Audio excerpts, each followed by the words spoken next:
Joining us now, the senior senator from the state of Louisiana, Dr. Bill Cassidy. And, Senator, good morning to you. How are you? Hey, I'm great, man. How are y'all? Excellent. We are well. Last time you were with us, you talked about the legislation on these pharmacy gag clauses, and you were not happy about that. The audience reacted. They said they weren't happy about it either. Well, it looks like you have affected a positive change. Tell us a little bit about this thing.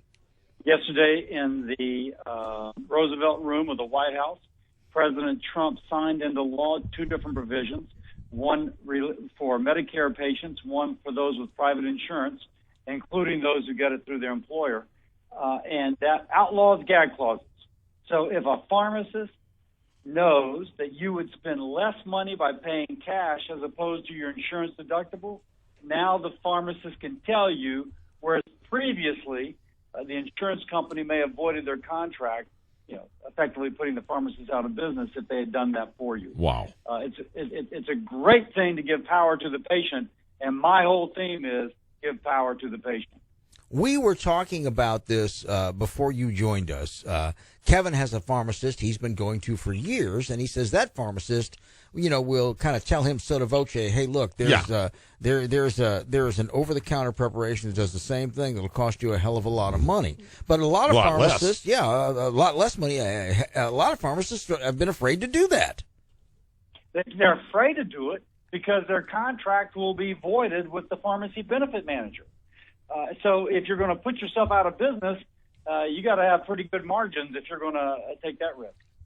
And just for what Kevin's speaking of, there is a group of drugs that are the combination of something called Pepcid for ulcers or another drug for ulcers and Motrin or naproxen, I forget, one of the medicines for arthritis.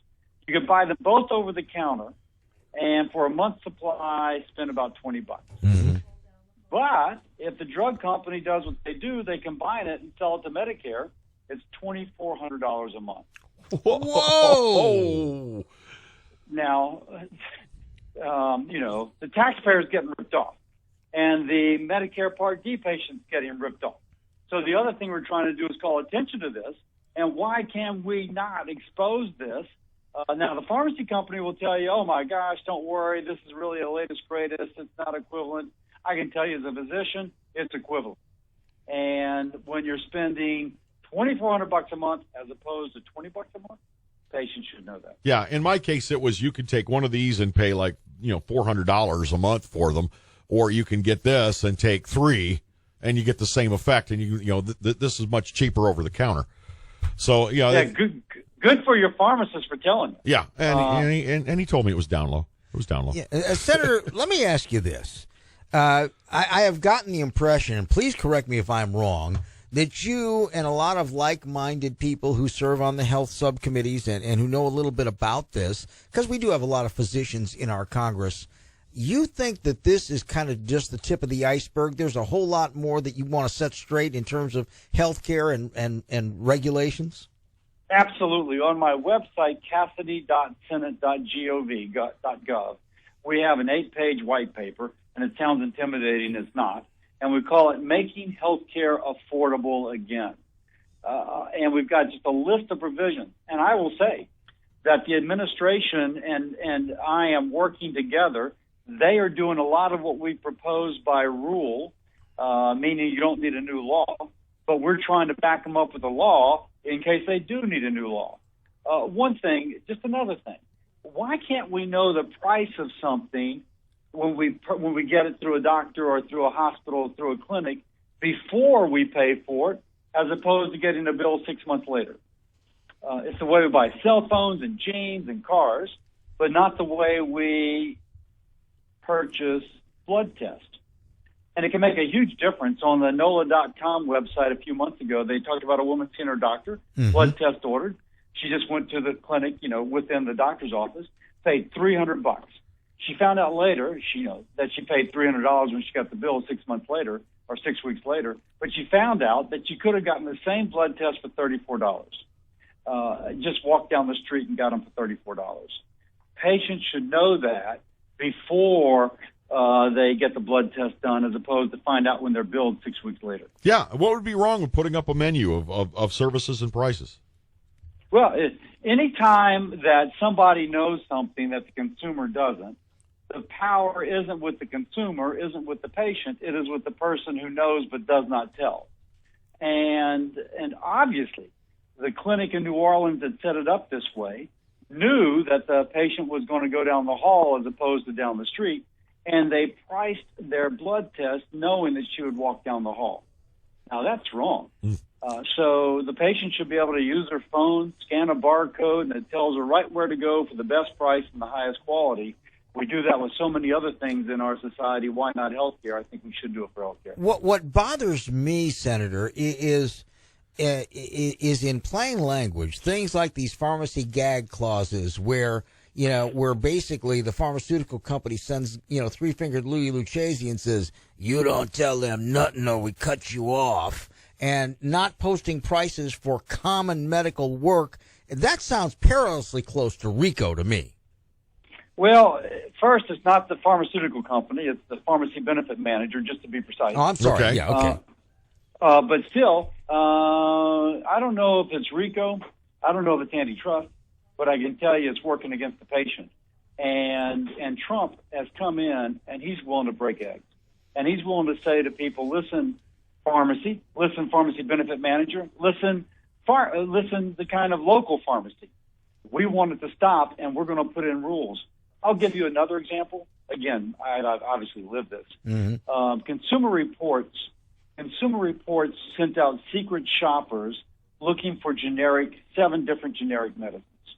And they found, you can look this up on Consumer Reports. And these are for people paying cash. You don't have insurance. So the local pharmacy is pricing it not for insurance but for cash. The price varied for one drug from $44 to $700. Mm-hmm. Now the acquisition cost is clearly $44 because that's what the independent pharmacy was selling it for.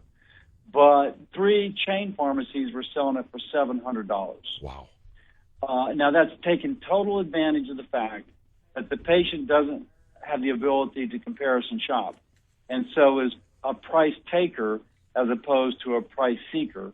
We need to make it so that the patient knows that these prices are pushed out, and she doesn't have to kind of, oh my gosh, I got to go down the street and ask them, and down the street and ask another. No, boom, you go online, you know it, you're out of there.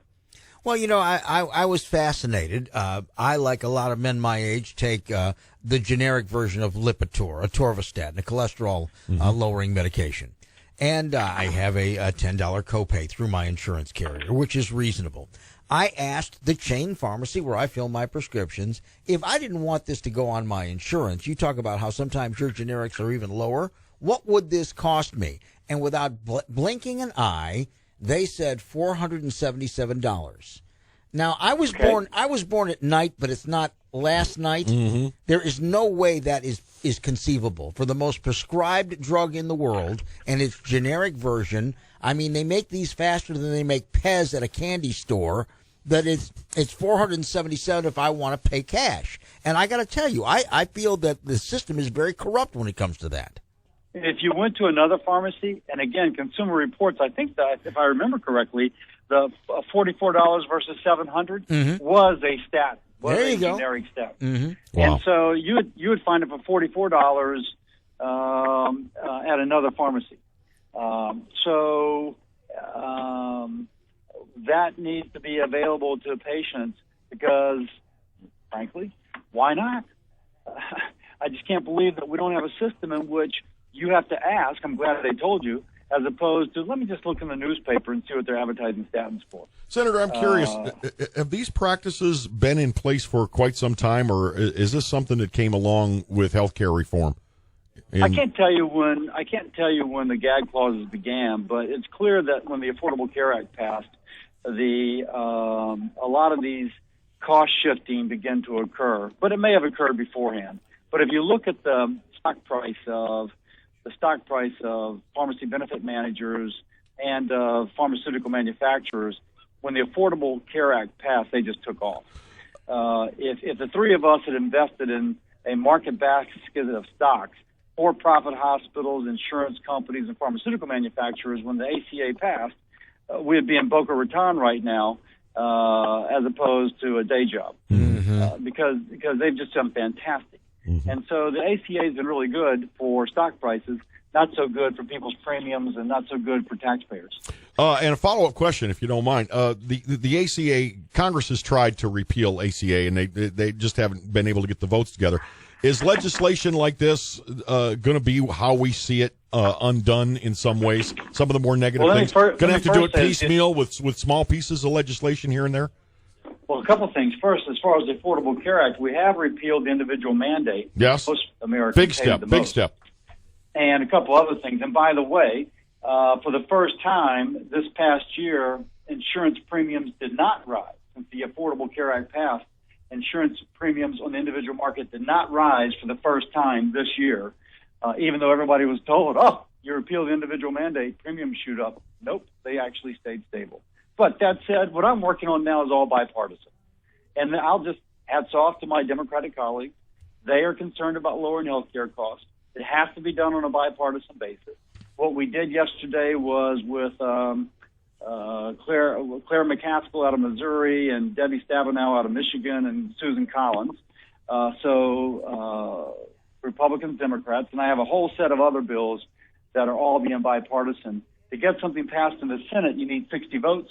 I've got Democratic colleagues very interested in this. We're looking for 60 votes, which means I'm looking for Democrats to join me in these bills. Well, Senator, from those of us who are consumers of medicine, and I guess that's pretty much 99.9% of us. From those of us who can't afford to get sick, we appreciate that, and you have an open invitation on any of these other pieces of legislation. If you want to fill the voters in Louisiana in, we would love to have you on and talk about this, because this is something everyone is interested in. Men, I look forward to next time. I appreciate it. Thank you. Senator Bill Cassidy from Washington, I believe. This is groundbreaking legislation on the president's desk as we speak.